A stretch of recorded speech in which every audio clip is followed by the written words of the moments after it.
या घडीची एक मोठी बातमी समोर येते ती म्हणजे विधान भवनाच्या प्रवेशद्वारावरती आग लागल्याची एक प्राथमिक माहिती कळते। ही आग नेमकी कशामुळे लागली हे अद्यापही समजू शकले नाहीये। मात्र विधान भवनाच्या प्रवेशद्वाराची ही आग आपण पाहतोय। प्रवेशद्वाराजवळच आगीची घटना घडली आहे। सागर कुलकर्णी आमचे प्रतिनिधी आपल्याला सविस्तर अपडेट्स देत आहेत। सागर,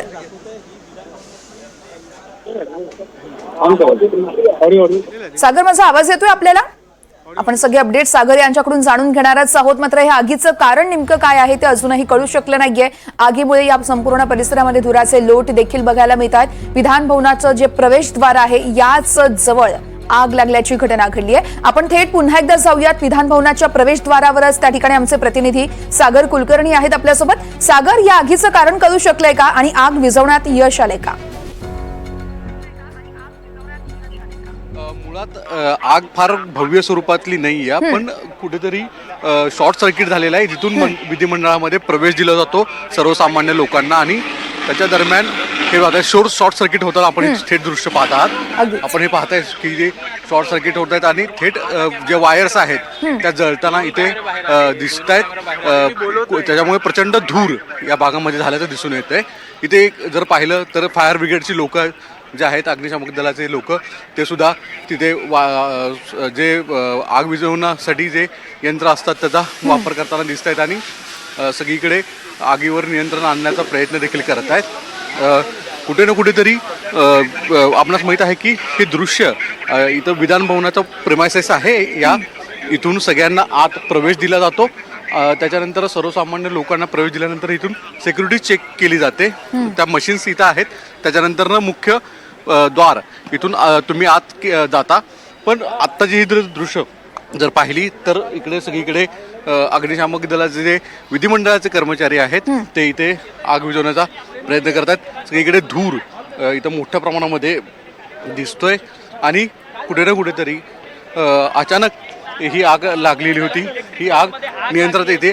इथे कर्मचारी जे आहेत ते आग विझवण्याचा प्रयत्न करतात आणि जे मशीन्स आहेत, ज्या नियंत्रक ज्या मशीन्स असतात त्याचा वापर होताना दिसतोय।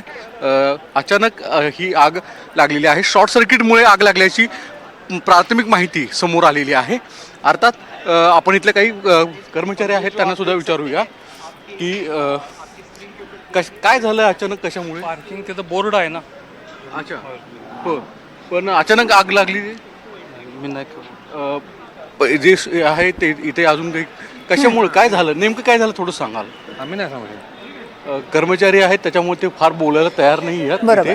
पण आत्ता आग नियंत्रणात आलेली आहे आणि आग विझवण्यात यश पण आलेलं आहे। अग्निशामक दलाचं जे इथले विधिमंडळाचे कर्मचारी जे असतात त्यांच्या मदतीने ही सगळी नियंत्रणात आलेली आहे। पण जी मशीन्स आहे इथे शॉर्ट सर्किट झालं आणि त्यानंतरनं अचानक या आग वाढली। आत्ता अग्निरोधक जे सिलेंडर्स आहेत त्याच्या माध्यमातून आग नियंत्रणात आणल्याचं दृश्य इथे दिसून येत आहे। निश्चितच सागर, तुम्ही सांगितलं शॉर्ट सर्किटमुळे ही आग लागली। यावेळेस आतमध्ये कोणी होतं का, या संदर्भात काही माहिती कळली आहे का? वास्तविकतेत ज्यावेळेस आग अचानक लागली त्यावेळेस कर्मचारी आत होते आणि त्यानंतरनं इथे झालं। राहुल नार्वेकर विधानसभा अध्यक्ष जे आहेत ते इथे आलेले आहेत। आपणास माहिती आहे की आज विधिमंडळ समितीचे कामकाज सुरू होतं आणि त्यानंतरनं आहे या गोष्टीमध्ये राहुल नार्वेकरांना विचारू। सर, काय माहिती समोर आलेली आहे? फायर ब्रिगेड वगैरे सगळे आले। काय बोला नार्वेकर सर, काय झाले?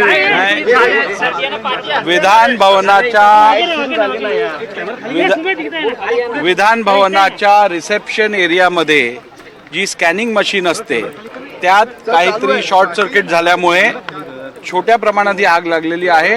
ती नियंत्रणात आणण्यात आलेली आहे। अग्निशमन दलाच्या पण गाड्या इकडे थोड्या वेळात येत आहेत, परंतु सगळं नियंत्रणात आहे सध्या, त्यामुळे कोणी चिंता करायची गरज नाहीये। आग लागली की कशामुळे नेमकं कारण? प्राथमिक असंच दिसून येत आहे की स्कॅनिंग मशीन जी आहे त्या स्कॅनिंग मशीनमध्ये शॉर्ट सर्किट झाल्यामुळे ही आग लागल्याची शक्यता दर्शवली जाते। कर्मचारी जे सुरक्षा कर्मचारी ते सगळे निघाले का तिथून? तिथे सगळे बाहेर निघालेले आहेत। आग आता जी शॉर्ट सर्किटनी झालेली आग होती ती पण नियंत्रणात आणण्यात आलेली आहे आणि आता इकडे फायर ब्रिगेडच्या पण गाड्या येऊन तपासणी करून योग्य कारवाई करतायत. सर, सवाल ये है कि इतनी महत्वपूर्ण कार्यक्रम चल रहा था और रिसेप्शन में अगर आग लग जाती है तो कहीं ना कहीं सुरक्षा का सवाल उठता है। नहीं, इसमें देखिए ये एक्सीडेंट है. ये जो स्कैनिंग मशीन है, ऐसे कोई एस्टेब्लिशमेंट के कनेक्शन में कोई आग नहीं लगी थी. स्कैनिंग मशीन में कोई बिगाड़ होने के कारण शायद ये शॉर्ट सर्किट हुआ होगा, लेकिन पूरी तरीके से नियंत्रण में लाया गया है. सर, कर्मचारी वो सब सेफ है या बाहर? बिल्कुल सब सेफ है, किसी भी प्रकार की हानि नहीं हुई है. ये मशीन में जो हानि हुई है उसका जायजा करके आगे का जो निर्णय लेना है वो लिया जाएगा.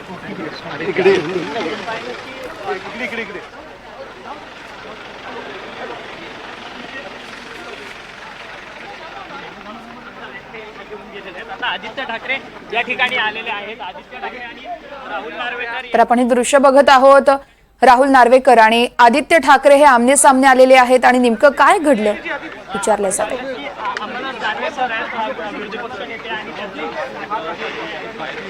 माहिती आहे ती घेत आहेत आणि माहिती करून ते या ठिकाणी माध्यमांशी देखील संवाद साधतील. तर आपण हे दृश्य बघत आहोत. विधान भवनाचा जो परिसर आहे या ठिकाणच्या एका प्रवेशद्वाराच्या ठिकाणी आग लागली आहे. शॉर्ट सर्किटमुळे आग लागल्याचा प्राथमिक अंदाज वर्तवला जातोय आणि याच ठिकाणी आता आदित्य ठाकरे आणि अंबादास दानवे हे देखील पोहोचले आहेत.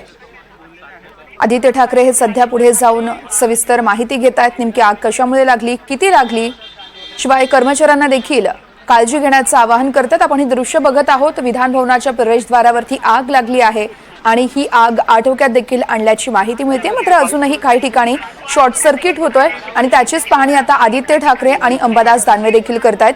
अगदी काही क्षणांपूर्वीच विधानसभेचे अध्यक्ष राहुल नार्वेकर हे देखील या ठिकाणी आले होते.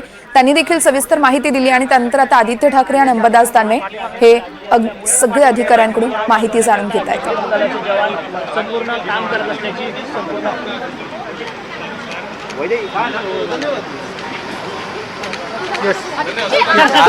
आग लागली आहे. थोडी आपण पाहतोय अधिकाऱ्यांकडून आदित्य ठाकरे यांनी माहिती जाणून घेतली आणि त्यानंतर ते आता माध्यमांसोबत नेमकं काय बोलतायत हे बघणं अतिशय महत्वाचं असेल. अंबादास दानवे हे देखील आहेत त्यांच्यासोबत. आदित्य ठाकरे आणि अंबादास दानवे यांनी ज्या ठिकाणी शॉर्ट सर्किटमुळे आग लागली त्या ठिकाणी जाऊन ते अधिकाऱ्यांकडून माहिती जाणून घेतली आणि काही क्षणांपूर्वीच राहुल नार्वेकर हे देखील याच ठिकाणी होते. त्यांनी देखील अधिकाऱ्यांना आग विझवण्याची यावेळेस सूचना केली. या संदर्भात सागर आमचे प्रतिनिधी आहेत आपल्यासोबत. सागर, आपण पाहतोय अगदी काही वेळापूर्वीच राहुल नार्वेकर हे देखील या ठिकाणी आले. आदित्य ठाकरे होते विधानसभेचे. खरं तर विधानसभा अध्यक्ष राहुल नार्वेकर गेल्यानंतर आपण पाहिलं आदित्य ठाकरे आणि त्यानंतर मग अंबादास दानवे देखील त्यांच्यासोबतच होते. त्यांनी नेमकी काय माहिती जाणून घेतली आहे आणि माध्यमांसोबत ते संवाद साधणार आहेत का? मुळात आग नेमकी कशी लागली याची माहिती घेण्यात आली. आत्ता जर पाहिलं तर इथे आग पूर्ण नियंत्रणात आलेली आहे आणि पोलीस देखील इथे आलेले आहेत. जे अग्निशामक यंत्रणा जे आहे त्याच्या माध्यमातून आग ही पूर्ण नियंत्रणात आल्याचं दृश्य दिसून येते. आत्ता जिथे आग लागली तिथे पहिल्यांदा NDTV जाईल, ते तुम्हाला दाखवेल की नेमकं कुठे आग लागली. हे दृश्य जर पाहिले इथून तर बरोबर जो स्पॉट आहे हे मशीन्स आहे.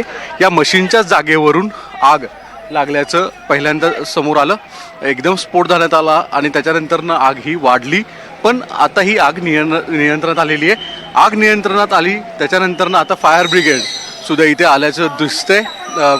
फायर ब्रिगेडच्या माध्यमातून सुद्धा आता परत बाकीच्या सगळ्या गोष्टी नियंत्रणात करण्याचा प्रयत्न केला जातील असं म्हटलं जातं. पण मुळात जी आग लागली होती ती पूर्ण नियंत्रणात आलेली आहे. एका बाजूला काय नेमकं घडलं होतं, कशा स्वरूपामध्ये आग लागली होती याविषयी तर्कवितर्क आहेत. पण हे जे दृश्य आहे इथून सिक्युरिटी आत चेक इन केली जाते, त्याच्यानंतरनं नियंत्रण आणले जाते. आत्ता फायर ब्रिगेडची टीम आलेली आहे. पण जवळपास आग ही पूर्ण नियंत्रणात आलेली आहे. सिलेंडर्स आहेत त्यांच्या माध्यमातून हे जे गेलेलं दिसून येते. हे दृश्य जर पाहिलं जवळून आपले सहकारी दाखवतील की नेमकं कुठे आग लागलेली होती. हे मशीन आहे, जे मशीनमध्ये एक्सरे केले जातात आणि त्याच्यामधून आग केली जाते, नियंत्रणात आणली जाते. शॉर्ट सर्किट झाल्याने आग जी आहे म्हणून आग नियंत्रणात आणली गेली. आता ही आग नियंत्रणात आणल्यानंतर फायर ब्रिगेडसुद्धा प्रयत्न करत आहेत आग विझवण्याचा आणि त्याच्या माध्यमातून कुठे ना कुठेतरी जे केले जातात प्रयत्न येतो. पण काही वेळांपूर्वी राहुल नार्वेकर जे आहेत ते आले होते. त्यानंतरनं काही त्यामध्ये विरोधी पक्षनेते माजी विरोधी पक्षनेते विजय वडेट्टीवार होते. आदित्य ठाकरे, अंबादास दानवे यांनी सुद्धा पाहणी केली आणि त्यांनी सांगितलेलं आहे की ही जीवितहानी जी आहे ती झालेली नाही या, पण आग जी आहे ती शॉर्ट सर्किटने लागलेली. जे स्कॅनिंग मशीन असते त्या स्कॅनिंग मशीनची इथे आग लागली पहिल्यांदा आणि त्यानंतरनं आता या भागामधली वीज आहे ती बंद पुरवठा करण्यात आलेला आहे आणि यानंतरनं इथे पाणी मारण्याचं काम केलं जाईल असं सांगितलं जातं आणि त्याच्यानंतरनं आग नियंत्रणात येईल असंही म्हणलं गेलेलं आहे. निश्चितच सागर, ही आग विझवण्याचं काम सध्या अग्निशमन दलाकडून सुरूच आहे. मात्र अगदी काही वेळापूर्वीच राहुल नार्वेकर आणि आदित्य ठाकरे जेव्हा एकमेकांसोबत संवाद साधत होते त्यांच्यात काय घडलं, नेमका काय संवाद झाला?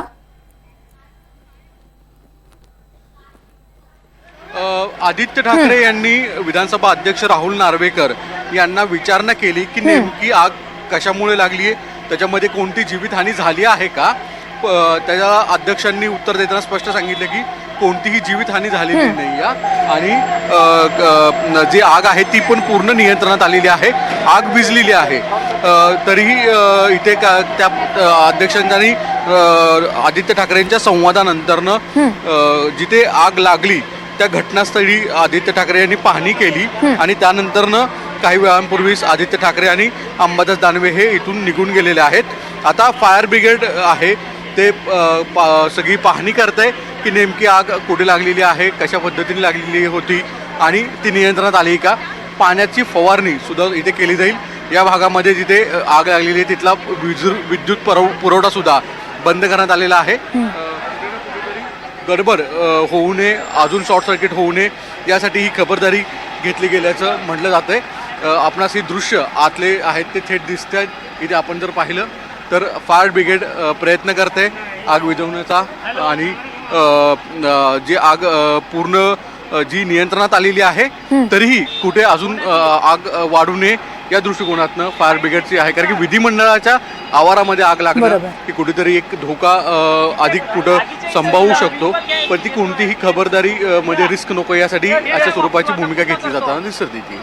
निश्चितच सागर, ही आग विझवण्याचं काम सुरू आहे. मात्र तुम्ही अगदी काही वेळापूर्वीच सांगितलं होतं बैठक आहे आणि त्या बैठकीसाठी आता राहुल नार्वेकर आणि इतर आमदार देखील येत आहेत. ती बैठक सुरू झाली का, त्या संदर्भात काही माहिती कळतीये का?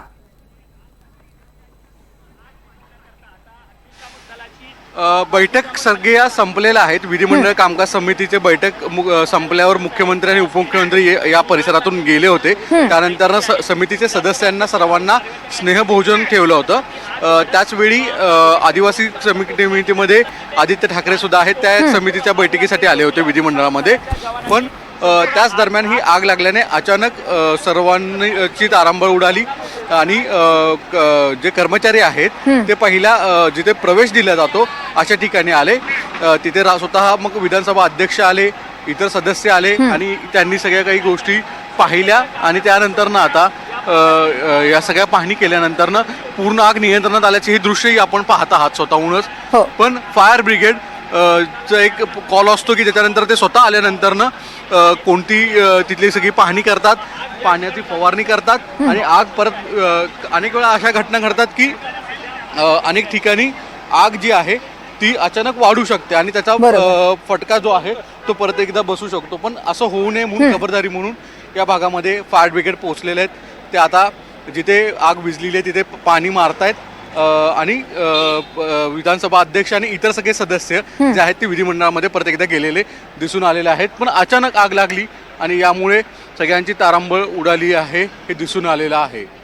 निश्चितच सागर, त्यामुळे आता ही आग आटोक्यात आल्याचं देखील बघायला मिळत आहे. सुदैवाने या ठिकाणी कोणतीही जीवितहानी झाली नाहीये, मात्र काहीसं नुकसान झाल्याचं बघायला मिळत आहे. आपण पाहतोय विजय वडेट्टीवार बोलतायत, थेट पाहूयात.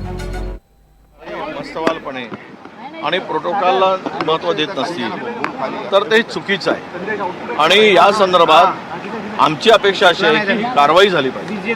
हा प्रोटोकॉल कोणी डावलला, कोणी चूक केली, त्या संबंधित कोण अधिकारी असेल की त्यांना एक कंत्राटी पद्धतीचा अधिकारी त्यांना रिसीव्ह करायला पाठवला. हे मला वाटतं की हा लोकशाहीचा अपमान आहे, तिसऱ्या स्तंभाचा अपमान आहे. तुम्ही गृहीत धरून देश चालवणं म्हणजेच हेच हुकुमशाहीचं लक्षण आहे, अशा प्रकारचा गंध या सगळ्या परिस्थितीमध्ये आम्हाला दिसतोय. बीडमध्ये कायदा सुव्यवस्थेचे 3-13 वाजलेले आहेत. सुरुवातीला संतोष देशमुख तर हे विविध विषयांवरती भाष्य करतात, याकडे आपलं लक्ष असणारच आहे. तुर्तास आपण बघतो विधान भवनाच्या प्रवेशद्वारावरती शॉर्ट सर्किटमुळे आग लागल्याची यावेळेस माहिती मिळाली होती आणि ही आग आता आटोक्यात आणल्याचं देखील कळतंय. सुदैवाने यामध्ये कोणतीही जीवितहानी झाली नाहीये.